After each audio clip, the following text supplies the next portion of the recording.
Hi there.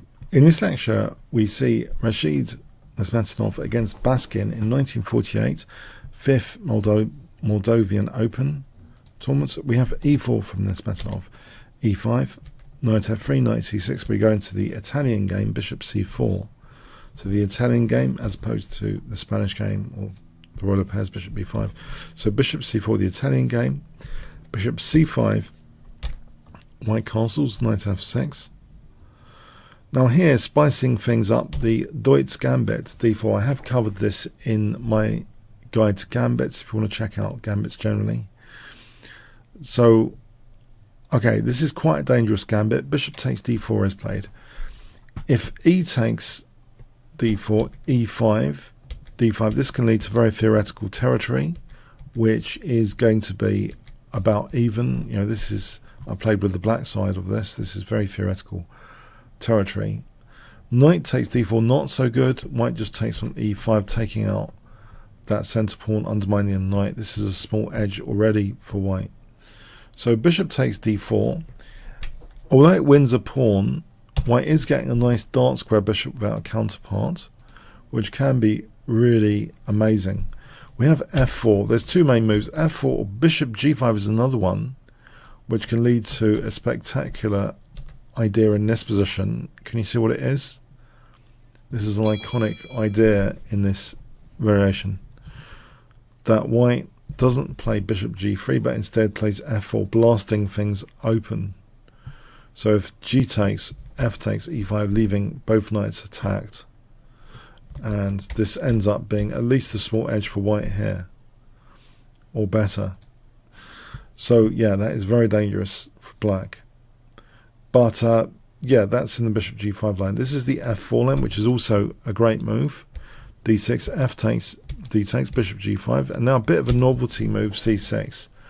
So here, if h6, we can just take on f6. We don't have to go to h4 and be content with this position being at least even. Queen e7 is one of the major moves for black, with ideas of sometimes queen c5 and getting on this, you know, diagonal of death quite quickly. So if queen d3, bishop e6, this should end up being a small edge for black actually. So that's a good move. But there's also as well, there are some other possibilities here as well. So bishop e6 is potentially another move. But anyway, okay, so c6 though, we have queen d3. Now, although this might be an inaccuracy technically, it does actually threaten queen g3, which can be good to look at e5 and g7 sometimes. Knight d2, on knight d2, knight e6, hitting the bishop. If bishop h4, knight f4, we get a situation which should be about even. By queen d3, we have bishop g4, so black goes slightly wrong here. b5 would be a great idea, because actually it cuts through the whole queen g3. If queen g3 here, that runs into knight e2 check. Disaster. So if rook f2 is played, knight e2 check. And yeah, this is kind of vicious here, knight e2 check. Because if rook takes e2, black just takes on d3 and then takes on e2, winning material. And if we play king f1, taking on d3, knight d4, it's comfortable for black with a small edge. So b5 was the way to go. So bishop g4, though, is walking right into the strengths, essentially, of queen d3. Knight c3 first, covering e2 now. Again, there's like an issue of knight e2 continues. That's extinguished for the moment. So we really have on the cards now queen g3. b5, and this seems to delay things, right? Or put the bishop away from e2. Guess what Nezhmetdinov plays in this position? So this is a really cool move. This whole business about knight e2 is ignored now with queen g3. So looking at e5,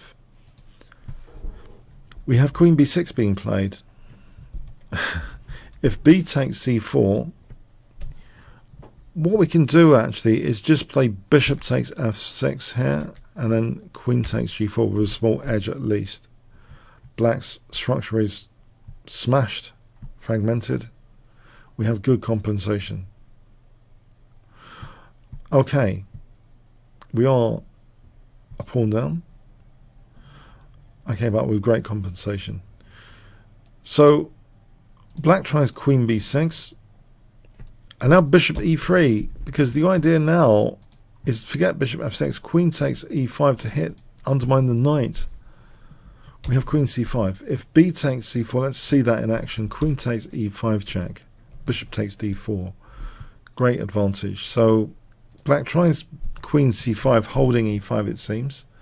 Great move by Nezhmetdinov. There's two great moves here. Can you spot either of them or both of them? Both of them for 200, one of them for 100. There's two great moves here. You might want to pause the video.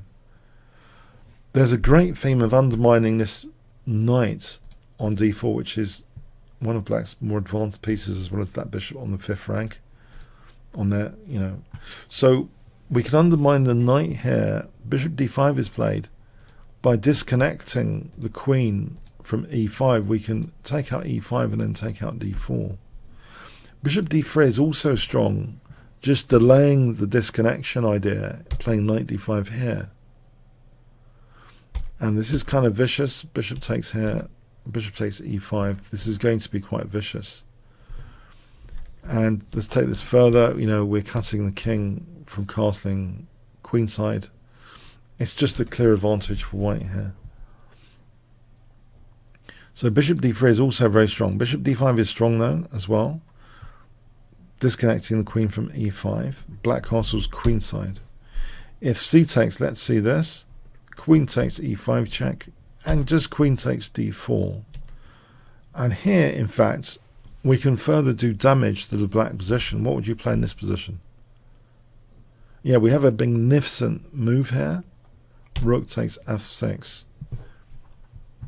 If queen takes f6 with the king in the center, queen takes e4 check, hitting the rook, among other things, and the bishop. So it doesn't really matter what black does. It's quite vicious, and the king's really exposed. You know, we can, after taking out the bishop, but the king was on d7, we could take the bishop first and have rook d1. It's all pretty vicious. So if g takes, let's say g takes, knight takes e4, and this is also pretty vicious, as you might imagine, with king exposure and check, we're winning material as well. So black castles queenside. But now, what would you play with white? Yeah, rook takes f6 to undermine the bishop. G takes, queen takes g4 check. Not caring about this apparent tempo gainer, f5. So what is the move here, the right move here, do you think? Yeah, we can actually play with tempo. Queen takes f5 check, 10 points for that. We're using the pin of the knight, so knight takes f5, bishop takes c5. So we end up having two minor pieces for a rook. Great stuff. So this is a winning position, basically. a6, king f2. The king's actually kind of useful on f2 to improve the king like that. Rook hg8, a4, b takes, rook takes a4, king b7, rook b4 check, king c6, and there's a very nice move here played, in fact, in this simplified position. Brilliancy can even be in more simple positions. What would you play for 10 points? Yeah, we can actually try and bring the king to be mated. Check. The king should have gone to c7. White does have a clear advantage here, though. But the king ventured up the board, and now, what's the point? Yeah, it's knight a4 check, bringing the king down. If king d4, there'll be an immediate checkmate, and note how the king on f2 is controlling e3. So king c4, we have b3 check, king d4, rook b4 is checkmate. This is a really wonderful example, I would say kind of model game of the Deutz Gambit, how dangerous it can be if we're playing, gambits, especially in online blitz chess. Although queen d3 technically an inaccuracy, and I've said this for the Alekhine course about punishing mistakes, supercharge your tactics by punishing mistakes. When dynamic aggressive players play inaccuracies, they have ideas in mind. There's a good part to this move. There's an upside to this move. Sometimes queen g3 is dangerous. Sure, if black played totally accurately with b5 and bishop g4, it would force a concession move. We can't play queen g3 because of knight e2 check. That knight would have been, it's functionally useful sometimes, popping into e2. This is one of the big themes of this gambit thing, that knight's kind of dangerous. Yeah, so, but because bishop g4 was played, and here, now we get that move queen g3, and which is thematically on target for undermining the d4 knight. It really is thematically on target, and also now ideas of bishop takes and queen takes. So yes, taking here, bishop takes f6, queen takes. Yeah, so this is really interesting now, this situation where the theme becomes about undermining the knight, the bishop not wasting time stepping backwards, instead the bishop being very functional, nutritionally functional, disconnecting the queen from e5 to be relating again to the d4 undermine approach. Brilliant stuff, and it did actually get awarded a brilliancy prize this game. So yeah, a really marvelous demonstration of the Deutz Gambit. I absolutely love gambits. The dynamic aggressive players like Alekhine and Nezhmetdinov love gambits. It's great stuff. We get great piece activity, we get great compensation to play with, we get very exciting ingredients to play with. Okay, thanks very much. All comments, questions, likes and subscribes, really appreciated. Thanks so much.